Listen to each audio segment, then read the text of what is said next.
Hello guys, जो भी tenth के हमारे विद्यार्थी हैं, जो भी ऑनलाइन ऑफलाइन हमारे साथ कहीं पे जुड़े हुए हैं और नहीं भी जुड़े हैं तो आप हमारे साथ जुड़िए। ऑनलाइन में ऑफलाइन में कहीं पे भी जुड़िए।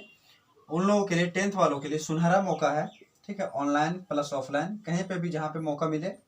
मात्र 20 क्लास में आपका जो भी हाफ ईयरली का सिलेबस है मैथ का, ठीक है, जो भी हाफ ईयरली में पूछा जाने वाला है मैथ वाला सिलेबस, मात्र 20 क्लास में वो टोटल मटेरियल दे दिया जाएगा जिससे एग्जाम में पूछा जाएगा। ठीक है, और जैसे ही 20 क्लास में क्या हो जाएगा, सब स्वाहा हो जाएगा। तो प्लीज करके जरूर ज्वाइन करें। कहीं ना कहीं ऑनलाइन में ऑफलाइन में आपको जहाँ पे मौका मिल पाए, जहाँ पे टाइम मिल पाए। हो सकता है कि आप कहीं पे ट्यूशन हो, आप हो सकता है कि जेक बोर्ड के हो, लेकिन आप हमारे सेंटर के नज़दीक नहीं हो, तो आप ऑनलाइन हमारे साथ जुड़े रहिए। और अगर हमारे सेंटर के नज़दीक है, सेंटर जो हमारा अपना है वह बरकट्ठा में है। कहाँ पे है? बरकट्ठा में है। अगर हमारे साथ कहीं पे जुड़े, अगर बरकट्ठा के नज़दीक में और बरकट्ठा में जुड़ सकते हैं आसानी से, तो आप हमारे साथ जरूर जुड़िए। और देखिए 20 क्लास में कैसे स्वाहा होता है आपका हाफ ईयरली का सिलेबस। और यही नहीं, सारा सब्जेक्ट ऑफलाइन में आपको सारा सिलेबस कंप्लीट कर दिया जाएगा। ज़्यादा नहीं, मात्र 45 से 50 क्लास में।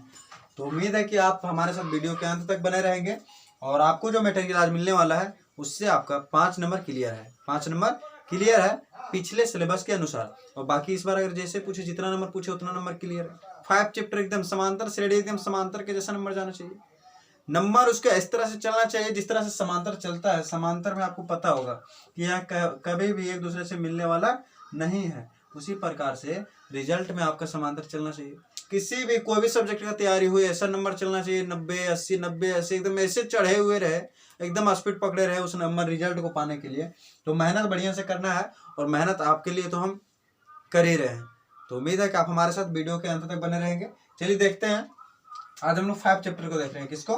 5 चैप्टर को।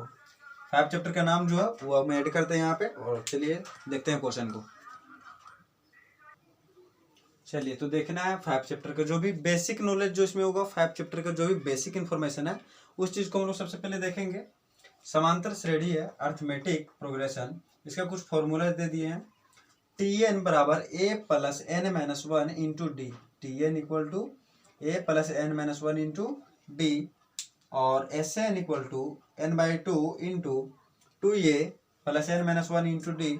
और इसी का एक और फॉर्मूला दिया हुआ है और वेयर में करके लिखा हुआ है। n बराबर पदों की संख्या है, a बराबर प्रथम पद है और d बराबर सारांतर। ये तीनों क्या है उसको व्याख्या अभी करते हैं आगे, उसके बारे में फिर से चर्चा। Tn का भी जरा से ऐड कर लीजिएगा। Tn जो है वह अंतिम पद है। क्या है? अंतिम पद है, लास्ट टर्म है। और Sn जो है वह योग है। क्या है? योग है। S से यहाँ पर एक तरह से S को जो डिनोट किया गया, योग को ही डिनोट किया गया। ठीक है, और n तो आपको पता है नंबर ऑफ टर्म है, पदों की संख्या, कितना पद है उसमें। ठीक है, तो देखते हैं अब हम लोग क्वेश्चन पे। और एपी यह है क्या, और एपी के बारे में जानना क्या क्या जरूरी है, उस चीज को हम लोग चर्चा करते हैं। ठीक है, कोई भी एक नंबर सीरीज दिया हुआ रहता है, जैसे 2 है, 4 है, 6 है, इस तरह से बढ़ते जाता है।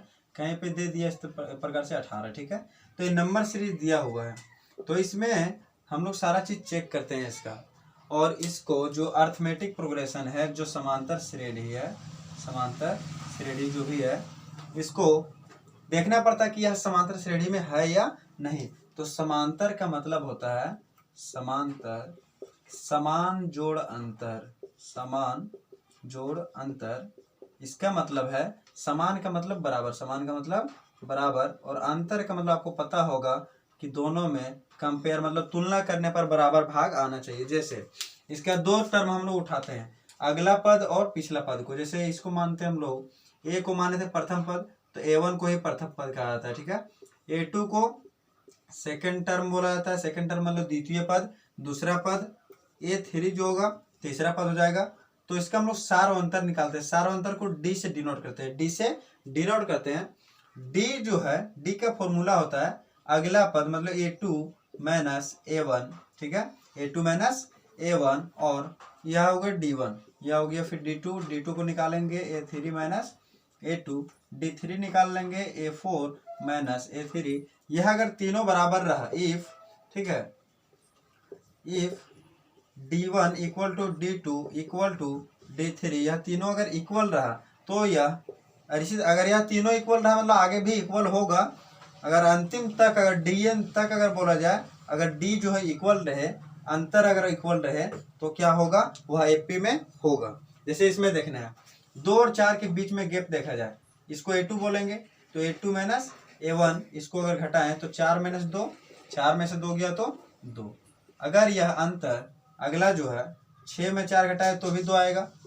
देखिए अंतर क्या है, सेम है। इसी प्रकार से 18 तक जाएगा तो 6 के बाद 8, 8 के बाद 10, 12, 14, इसी तरह से जाकर के 18 तक जाएगा। ठीक है, तो सबसे पहले यहाँ पे हम प्राप्त कर चुके हैं क्या, तो हमें ए नजर आ रहा है, जो प्रथम पद है वो क्या है, ए है। जो है निकल चुका है 2, दोनों का अंतर जो है वह डी है, और जहां से डी समान आ गया मतलब वह एपी में है, एपी में है मतलब अर्थमेटिक प्रोग्रेशन में है। तब हम लोग आगे चल करके सोल्व करते हैं, उसका टीएन निकालते हैं, एसएन निकालते हैं, या फिर जो हमें निकालने के लिए, जो फाइंड करने के लिए बोला जाता है उसको फाइंड करते हैं। ठीक है, तो सबसे पहले चेक करते हैं इसको कि यह एपी में है या नहीं। तो एपी में रहने के लिए आपको तो कंडीशन बता चुके हैं कि अगर डी आपका इक्वल है, D1, D2, D3, वह अगर आपका इक्वल आते जाता है तो क्या होगा, वह एपी में होगा। अगर D1, D2, D3 इसी तरह से जो भी है बढ़ते बढ़ते अगर सब बराबर रहे तो क्या हुआ, एपी में होगा। ठीक है, तो क्वेश्चन पे आते हैं। क्वेश्चन देखिएगा जरा, तो हम लोग एक्सरसाइज पे आ चुके हैं, एक्सरसाइज का क्वेश्चन देख रहे हैं। एक्सरसाइज का क्वेश्चन देखना है अच्छे से। एक्चुअली इसका पहला नंबर हम लोग छोड़ रहे हैं, पहला जो है लैंग्वेज है, लैंग्वेज हम लोग लास्ट में देखेंगे। ठीक है, जब हम लोग इसका बेसिक समझ जाएंगे तब हम लोग जाकर के लैंग्वेज को देखेंगे, तब हमको लैंग्वेज में अच्छे से समझ में आएगा। ठीक है, तो इसमें कुछ लिख रहा है दूसरा क्वेश्चन में, बोल रहा है दी हुई एपी मतलब जो समांतर श्रेणी दिया हुआ है कि प्रथम 4 पद लिखिए, प्रथम 4 पद लिखिए, मतलब शुरू से लेके 4 टर्म लिखना है, 4 पद लिखना है, जबकि प्रथम पद ए और सार्वंतर डी निम्नलिखित है। निम्नलिखित मतलब फॉलोइंग, जो नीचे लिखा हुआ है, क्या है, नीचे लिखा हुआ है, जिसमें से पहला क्वेश्चन, ये दूसरा क्वेश्चन, इसमें जैसे ए दिया हुआ है और डी दिया हुआ है, ए दिया हुआ और डी दिया हुआ है। ए को क्या है, ये क्या है, यहाँ पे प्रथम पद है, क्या है, प्रथम पद है, और डी जो है, ठीक है, वह सार्वंतर है, क्या है, सार्वंतर है। तो देखना है अच्छे से, इसका अगला 4 पद जो निकालना है, तो ए तो दिया हुआ है, तो A1 दिया हुआ है, A1 जो है वो कितना है, 10 है। A2 निकालने के लिए एक फॉर्मूला आता है इस प्रकार से, जब हम लोग A2 को निकालते हैं तो A प्लस डी, मतलब जो A रहेगा, ठीक है, A जो है उसमें प्लस डी कर देंगे, प्लस डी, तो उसका अगला टर्म निकलेगा। डी की संख्या में मल्टीप्लाई करते जाना है। अगर 2 निकालना है तो यहाँ पर 1 मल्टीप्लाई, अगर यहाँ पर 3 निकालना है तो यहाँ पे 2 मल्टीप्लाई, तो यहाँ पे 2 निकालना है तो अभी 1 मल्टीप्लाई है, यहाँ पे 1 तो है ही, ठीक है, तो 1 से कोई दिक्कत नहीं है। तो ए इसका कितना है, पुट करेंगे 10, और डी कितना 10, इस प्रकार से A2 क्या हो जाएगा 20, इस प्रकार से A2 निकल चुका है। ठीक है, A3 निकालने के लिए दो फॉर्मूला चलता है। ठीक है, A3 निकालने के लिए तो A प्लस 2D यूज कर लेंगे, A प्लस 2D, नहीं तो A2 प्लस डी, अगर A2 में D जोड़ देंगे तो भी आएगा, और A प्लस में 2D जोड़ेंगे तो भी आएगा। ठीक है, दोनों देखिएगा, A जो है 10 है, प्लस 2 गुना D कितना 10, तो 10 दूना 20, 20 और 10 23, तो कितना हो जाएगा, A3 हो जाएगा 30। ठीक है, और इसको यहाँ से अगर निकाले दूसरा फॉर्मूला से, तो A2 कितना निकला था, यहाँ पे A2 20 निकला था, प्लस D कितना है, D 10 है। ठीक है, तो 20 और 10 30, इस प्रकार से दोनों तो आंसर सेम है, तो दोनों फॉर्मूला में से कोई भी यूज करेंगे। A4 निकाल लेंगे, क्या A4, तो A4 निकालने के लिए क्या, A प्लस 3D, नहीं तो A3 प्लस डी, A3 कितना निकला 30, और D कितना 10, तो कितना हो जाएगा 40। इस प्रकार से हमारा प्रथम 4 पद, मतलब पहला पद क्या है, तो पहला पद 10, दूसरा पद 20, तीसरा पद 30 और चौथा पद 40। प्रथम 4 पद बोल रहा था क्वेश्चन, प्रथम 4 पद हम यहाँ पे आंसर दे चुके हैं। उसी तरह से इसका भी निकालना पड़ेगा, A2, A3, A4, तो यहाँ पर A1 तो दिया हुआ, A1 कितना -2, A2 निकालने के लिए A प्लस डी, तो A कितना -2 प्लस D कितना 0, तो ये भी क्या हो जाएगा -2। A3 अगर देखा जाए, एक चीज ध्यान दीजिएगा, यहाँ पर अंतर जो है ना, दोनों का अंतर अंतर जीरो दे दिया, अंतर क्या है, जीरो दे दिया है। और ध्यान रखने की सार और अंतर जो जब जीरो दे देना तो यह सेम टू सेम चलता जाएगा, -2 -2 -2 -2, यही सीरीज ही होगा, ठीक है। तो क्या हो जाएगा -2, उसके बाद फिर आएगा -2, A4 जो होगा वो भी होगा -2। इस प्रकार से हमारा प्रथम पद, द्वितीय पद, तृतीय एवं चतुर्थ पद, चारों पद निकल चुका है। तो इस प्रकार से हमारा सार और अंतर डी और प्रथम पद ए जो है वह क्लियर हुआ। और अगला पद हम लोग कैसे निकालते हैं वह आपको हम बता चुके हैं। जब ए दिया हुआ रहे या तो फिर पिछला पद दिया हुआ रहे तो उसको उसका एक पद बढ़ा करके उसमें डी जोड़ना है, नहीं तो डी का गुणांक बढ़ाते जाना है। अगर A2 निकालना है तो 1D, A3 निकालना है तो 2D, A4 निकालना है तो A3D, यहाँ से एक कम डी लेना है, ठीक है। तो उम्मीद है आपको यहाँ समझ में आ गया। अगला क्वेश्चन देखते हैं हम लोग। तो इस प्रकार से देखना है। अब थर्ड नंबर में क्या बोल रहा है, 3 नंबर में दूसरा तो हम लोग कंप्लीट हो चुका है। जो भी क्वेश्चन बच रहा है वो क्वेश्चन आप बना लीजिएगा बुक से, और अगर दिक्कत होगा तो आप कमेंट बॉक्स में आप जरूर कमेंट कीजिए कौन सा क्वेश्चन बताना है, उस क्वेश्चन को हम बता देंगे।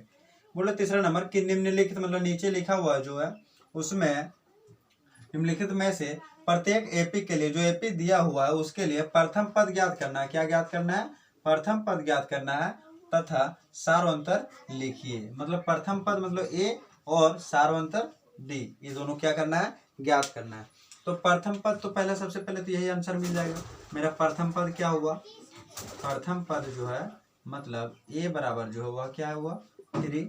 उसके बाद डी जो हम लोग निकालते हैं, अभी आपको बताए थे कि सेकंड टर्म में से फर्स्ट टर्म घटाइए, नहीं तो थर्ड टर्म में सेकंड टर्म घटाइए। मतलब अगला टर्म में पिछला टर्म घटाना है, मतलब अगला पद में पिछला पद घटाना है तो हमको डी प्राप्त हो जाएगा। तो A1 तो मेरा 3 हुआ और A2 क्या 1, तो A2 माइनस A1, ठीक है। तो A2 कितना 1 और 3 मतलब A1 कितना है 3 है, ठीक है।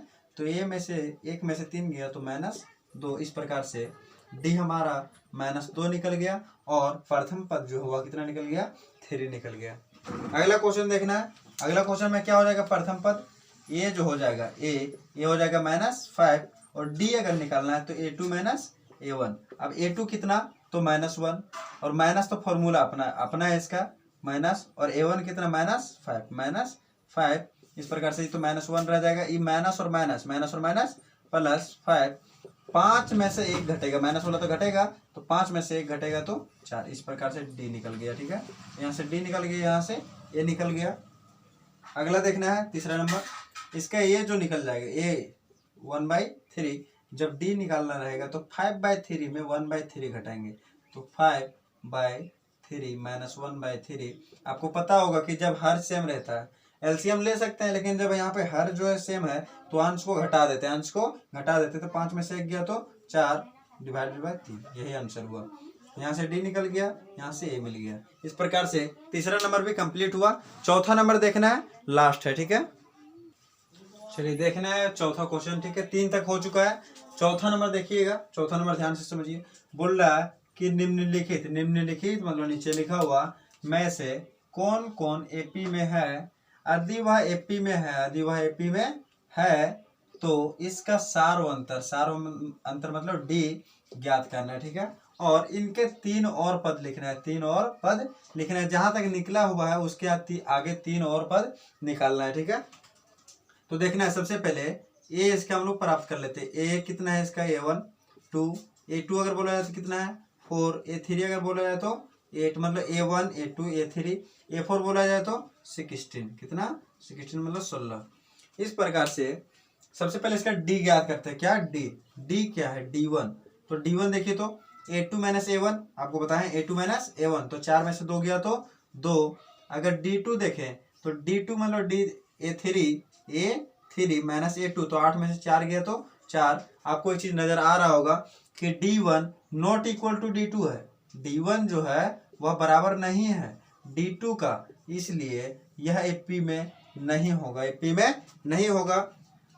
तो अगर एपी में है ही नहीं तो इसका सारांतर ज्ञात करना संभव नहीं है, और सारांतर हमारा ज्ञात नहीं है। अगला क्वेश्चन बन जाएगा, इसे ऐसे ही बनाते चले जाइएगा। 9 तक आपका क्वेश्चन बिल्कुल क्लियर बनेगा। 10 नंबर एक हम आपको बता दे रहे हैं, इसमें देख लीजिए। 10 नंबर में भी ए ज्ञात कर लीजिए। A1 अगर देखें तो ए है, अगर A2 देखें तो 2 ये है, और A3 3 ये है, A4 देखें तो 4 ये है। अब D1 अगर निकालना चाहे तो A2 minus A1, A2 minus A1, A2 कितना 2 ये minus A, A2 minus A1 तो आ जाएगा A। D2 अगर निकालते हैं तो A3 माइनस A2, A3 कितना है 3A, कितना 3A माइनस 2A आ जाएगा A। इस प्रकार से देखिए D1 जो है A है, D2 जो है वह भी क्या है A, मतलब D1 बराबर है D2 का, इसलिए यह AP में है, क्या है AP में है। तो इसका हम लोग क्या निकालेंगे, अगला 3 पद निकालेंगे और सार्वंतर इसके, तो सार्वंतर यही है, D इसका क्या है सार्वंतर है। अगला अगर इसका पद निकालना है तो पद कैसे निकालना है तो जरा देख लीजिएगा, तुरंत 1 सेकंड में तुरंत देखिएगा।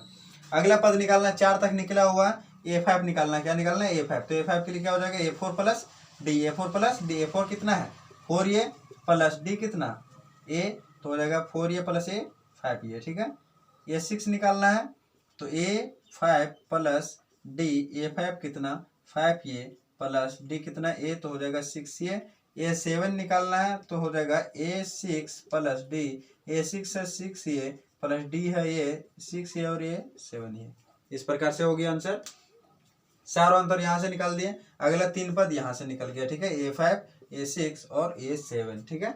उम्मीद है कि समझ में आ गया होगा। उसी तरह से ये सब भी बन जाएगा, एक बता दे रहे हैं क्वेश्चन नंबर 12, ठीक है, क्वेश्चन नंबर 12 इस प्रकार से दिया हुआ है √3 √6 √9 √12।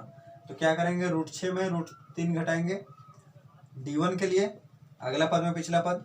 D2 के लिए निकालेंगे तो √9 में से √6 घटाएंगे। तो इस प्रकार से ये घटने वाला है नहीं, ठीक है, संभव उस तरह से है नहीं, तो ये क्या हो जाएगा खत्म हो जाएगा, ये भी खत्म हो जाएगा, मतलब यह AP में नहीं होगा, क्योंकि D1 not equal to D2 है, D1 जो है वह नॉट इक्वल टू D2 है, इसलिए यह AP में नहीं होगा। उम्मीद है कि आपको आज का क्लास अच्छा लगा होगा और 5 चैप्टर 5.1 जो है वह खत्म हो चुका है, और जो भी बचा है अगला मटेरियल जो भी अब देना बचा है वह अगले क्लास में मिल जाएगा। और अगर आपको सही लगा है और समझ में आया है सारा, तो चैनल को सब्सक्राइब करें और शेयर ज़्यादा से ज़्यादा करें, ताकि हर एक स्टूडेंट हाफ ईयरली एग्जाम का फ़ायदा उठा सके। बहुत ज़्यादा बेनिफिट होने वाला है आपका रिजल्ट में, अगर आप सही से इसका तैयारी कर लेते हैं तो। चलिए ठीक है, मिलते हैं फिर नेक्स्ट क्लास में। अगर क्लास को लास्ट तक देखे हो तो दिल से धन्यवाद।